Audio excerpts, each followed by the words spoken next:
Hello all. ఈ వీడియోలో మనం ఈటీఎఫ్స్లో ఎలా ఎస్ఐపి చేయాలో చూద్దాం. ముందుగా మన ట్రేడింగ్ అకౌంట్లోకి లాగిన్ అయ్యాక ఆర్డర్స్ అని ఉంటుంది, దాని మీద క్లిక్ చేసి ఎస్ఐపిలోకి వెళ్ళాలి. ఎస్ఐపి మీద క్లిక్ చేశాక ఇది ఫస్ట్ టైం మనం ఎస్ఐపి క్రియేట్ చేస్తున్నాం కాబట్టి create new SIP. Just stock SIP ఎలా చేస్తామో ఈటీఎఫ్ ఎస్ఐపి కూడా అంతే. Just create new SIP click చేశాక ఇక్కడ మనము ఎస్ఐపికి పేరు ఇవ్వాలి. ఈటీఎఫ్స్లో చేస్తున్నాం కాబట్టి ఈటీఎఫ్ అనే ఇద్దాం. ఈటీఎఫ్స్లో ఏ ఈటీఎఫ్స్లో చేయాలో మనం సెలెక్ట్ చేసుకోవాలి. దానికి ఇక్కడ న్యూ బాస్కెట్ అని ఉంటుంది, దాని మీద క్లిక్ చేసి ఇక్కడ బాస్కెట్ పేరు ఇవ్వాలి. సపోజ్ ఫస్ట్ ఈటీఎఫ్ వచ్చి నిఫ్టీబీస్ అనుకోండి. జస్ట్ నిఫ్టీబీస్ అని మీరు పేరు ఇవ్వచ్చు. క్రియేట్ చేసి లోపల ఈ సర్చ్లో నిఫ్టీబీస్ కోసం మనము సర్చ్ చేయాలి. నిఫ్టీబీస్ సెలెక్ట్ చేసుకొని నెక్స్ట్ మనం క్వాంటిటీ ఇవ్వాలి. అంటే మనము ఎంత ఇన్వెస్ట్ చేయాలనుకుంటున్నాం నిఫ్టీబీస్లో.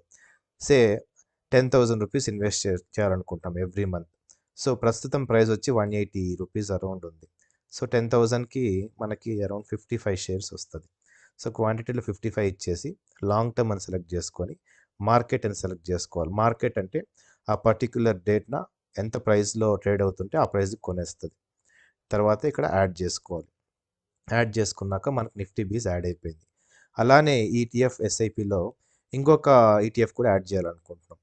సో దీన్ని క్లోజ్ చేసి ఇంకొక ఈటీఎఫ్, ఇంకొక న్యూ బాస్కెట్ క్లిక్ చేసి మోతిలాల్ ఓస్వాల్ నాస్డాక్ 100 అనే ఒక ఈటీఎఫ్, దానికి నాస్డాక్ 100 అని మనం పేరు ఇచ్చుకోవచ్చు. క్రియేట్ చేసి సర్చ్లో నాస్డాక్ 100 అని కొట్టగానే మనకి MON 100 అంటే మోతిలాల్ ఓస్వాల్ నాస్డాక్ 100. దీన్ని క్లిక్ చేసుకొని ఇక్కడ క్వాంటిటీ సపోజ్ దీంట్లో మనం ఒక 5,000 ఇన్వెస్ట్ చేయాలనుకున్నాం. సో అరౌండ్ 100 రూపీస్ ఉంది. సో మనకు 50 షేర్స్ వస్తాయి. లాంగ్ టర్మ్ మార్కెట్ సెలెక్ట్ చేసుకొని యాడ్ చేసుకోవాలి. క్లోజ్. ఇక్కడ మనకి బాస్కెట్స్లో నిఫ్టీబీస్, నాస్డాక్ 100 రెండు యాడ్ అయిపోయాయి ఈటీఎఫ్ అనే ఎస్ఐపిలో. సో ఈ రెండు మనము చెక్ చేసుకొని నెక్స్ట్ షెడ్యూల్ చేసుకోవాలి. మంత్లీ ఏ డేట్న ఈ ఎస్ఐపి షెడ్యూల్ చేసుకోవాలో మన ఇష్టం. అది ఏ డేట్ అని సెలెక్ట్ చేసుకోవచ్చు. 10th అనుకోండి. 10th సెలెక్ట్ చేసుకొని టైం ట్రేడింగ్ అవర్స్లో ఏదో ఒక టైం సెలెక్ట్ చేసుకోవాలి. సెలెక్ట్ చేసుకొని క్రియేట్. అలా కాకుండా వన్స్ కాకుండా ట్వైస్ కానీ థ్రైస్ కానీ కూడా చేసుకోవచ్చు. అప్ టు 5 times వరకు చేసుకోవచ్చు. అంటే ఒకసారి ఒక మంత్లో 5th ఒకసారి, 10th ఒకసారి, 15th అట్లా మన ఇష్టము. సో మీరు ట్వైస్ చేయాలనుకున్నా కానీ ఇక్కడ ఆప్షన్ ఉంటుంది. యాడ్ చేసి ఇక్కడ ఇంకొక డేట్ 10th సెలెక్ట్ చేసుకున్నాం. మేబీ ఇంకొక డేట్ 20th సెలెక్ట్ చేసుకోవచ్చు. టైం సెలెక్ట్ చేసుకుంటే ఈ ఆర్డర్స్ ట్వైస్ ఎగ్జిక్యూట్ అవుతాయి. అంటే 10th ఒకసారి అవుతుంది, 20th ఒకసారి అవుతుంది. సో మన దగ్గర డబుల్ ది మనీ ఉండాలంటే ఇక్కడ దీనికి 15,000 అవసరం, అంటే 30,000 ఉండాలి ఆ మంత్లో. అలా కాకుండా మనం ఇక్కడ తగ్గించుకున్నామంటే ఇక్కడ ఒక 7.5 7.5 అలా పెట్టుకుంటే రెండింటికి కలిపి 15,000 తీసుకుంటుంది. సో అది మీరు జాగ్రత్తగా చూసుకోవాలి. అలా కాకుండా ఎందుకు మనకు మంత్లీ వన్సే చాలనుకుంటే ఇది డెలీట్ చేసుకోవచ్చు. యాక్చువల్గా monthly once is enough. So 10th మీరు షెడ్యూల్ చేసుకున్నారు, అరౌండ్ 10 o'clock క్రియేట్ చేసేసారు. క్రియేట్ చేస్తే మనకి ఈటీఎఫ్ క్రియేట్ అయిపోతుంది. ఇక్కడ ఈ ఎస్ఐపి క్రియేట్ అయిపోయింది. ఈ ఎస్ఐపిలో మీ డీటెయిల్స్ చూడొచ్చు. స్టేటస్ యాక్టివ్లో ఉంది. So every month 10th around 10 o'clockకి నిఫ్టీబీస్లో నాస్డాక్ 100లో ఆ పర్టికులర్ క్వాంటిటీస్లో ఇన్వెస్ట్ చేసేస్తుంది. మనకి ఇక్కడ ఇంకా చాలా ఆప్షన్స్ కూడా ఉన్నాయి. ఎడిట్ అంటే మనం ఎప్పుడన్నా ఫ్యూచర్లో ఈ నెంబర్ ఆఫ్ క్వాంటిటీ ఉంది కదా, 10, 15 అలా 20 సెలెక్ట్ చేసుకున్నాం కదా, దాన్ని మార్చుకోవాలన్నా కానీ ఈ ఎడిట్ ఆప్షన్ ద్వారా మార్చుకోవచ్చు. అంటే క్వాంటిటీ పెంచుకోవాలన్నా తగ్గించుకోవాలన్నా ఈ ఎడిట్ ఆప్షన్ ద్వారా చేసుకోవచ్చు.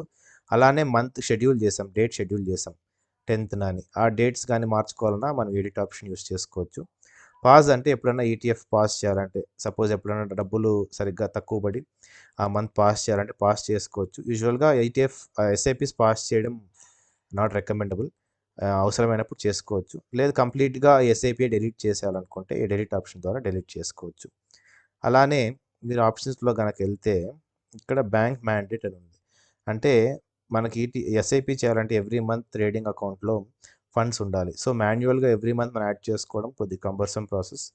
దాని బదులు మనం బ్యాంక్ మ్యాండేట్ కనుక సెటప్ చేసుకుంటే ఆటోమేటిక్గా ఎవ్రీ మంత్ మన బ్యాంక్ అకౌంట్లోకి ఫండ్స్ ట్రాన్స్ఫర్ అవుతుంటాయి. ఈ మన ట్రేడింగ్ అకౌంట్లోకి ఫండ్స్ ట్రాన్స్ఫర్ అవుతుంటాయి బ్యాంక్ అకౌంట్ నుంచి.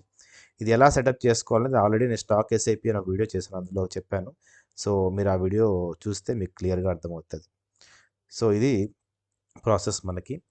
మీరు ఇంకా ఇంకో ఎస్ఐపిస్ కూడా క్రియేట్ చేసుకొని న్యూ కొట్టి ఇంకా వేరే ఈటీఎఫ్స్ ఇందులోనే సెలెక్ట్ చేసుకోవచ్చు, లేదా కొత్తగా ఇంకో ఎస్ఐపి కూడా పెట్టుకోవచ్చు, అది మన ఇష్టం. సో ఇది ఈటీఎఫ్స్లో ఎస్ఐపి చేసే ప్రాసెస్. సో ఈ వీడియో మీకు యూస్ఫుల్గా ఉందనుకుంటున్నాను. మీకు ఏమైనా డౌట్స్ ఉన్నా కమెంట్ సెక్షన్లో కమెంట్ చేయండి. సబ్స్క్రైబ్ చేసుకోండి మన ఛానల్కి, ఇంకా చాలా వీడియోస్ రాబోతున్నాయి. నెక్స్ట్ వీడియోలో కలుద్దాం. అంతవరకు హ్యాపీ ఇన్వెస్టింగ్.